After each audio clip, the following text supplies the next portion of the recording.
Hi everyone, I'm here with Alex, CEO of Kandidate, to talk today about how to ramp up a new starter in half the time. So James, what is ramp time?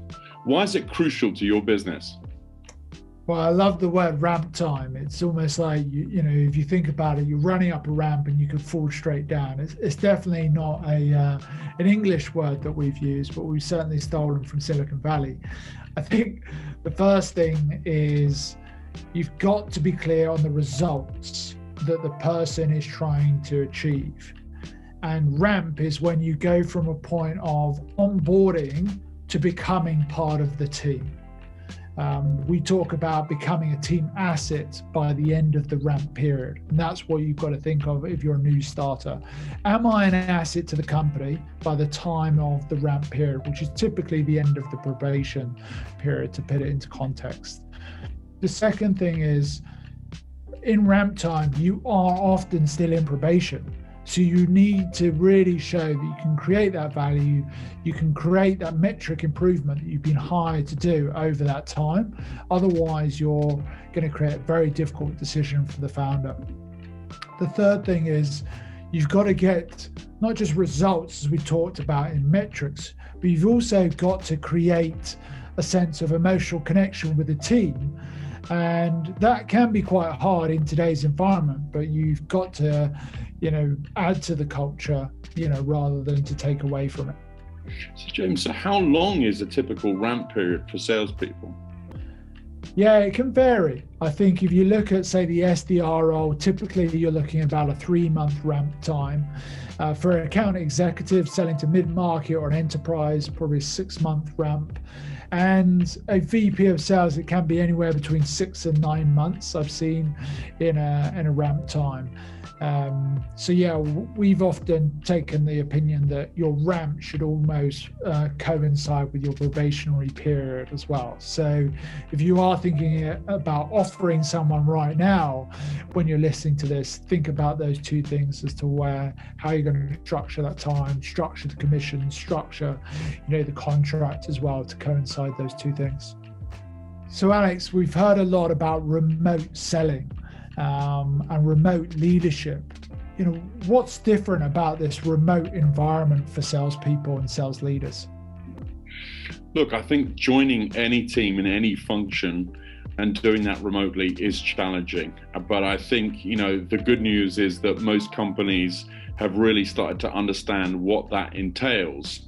And, that idea that, or just experience of not being able to lean over, ask someone a question, or just actually have those 5 minutes. Those are the things that do help you ramp quickly. But I think we are all learning ways of actually how to do that. I think the good thing is that most people are investing more time into those one-on-ones. So there is a plus side to it, because I think people are getting more one-on-one time. So I think we are learning how to do that, and there is a way to do it right, and that is investing that one-on-one time with people as they ramp. Yeah, I certainly agree. It can be harder. It can be longer as well. We've seen an increase in the probation times during a remote selling environment.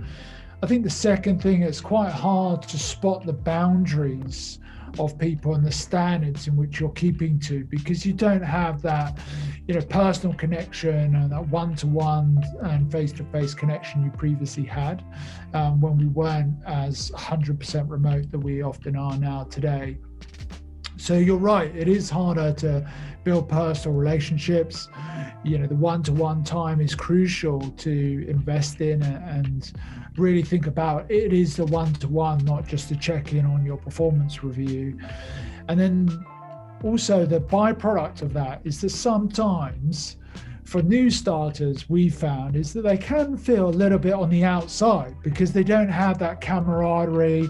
They don't have those boundaries that, people know where to cross or who to say to what, and, what's a joke, what's not a joke, whatever it may be, that, there's that line of professionalism and obviously beyond that as well is not considered, part of the company culture.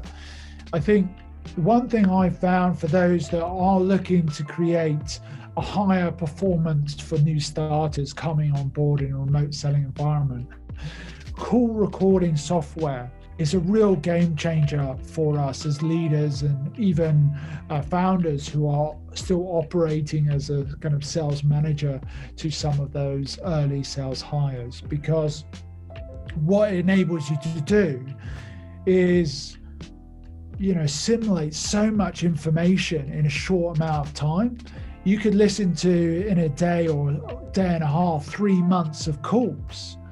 Whereas before, you wouldn't be able to do that. You can pick out the questions, what key things are being responded to those questions, what are some of the objections, what are kind of some of the collateral they ask for each stage of the sales process. So it's absolutely game changer. So if anyone wants some tips and recommendations on call recording software, one of our partners, SalesLoft is very, very strong in this area, and I'd recommend you to reach out to them or to reach out to us.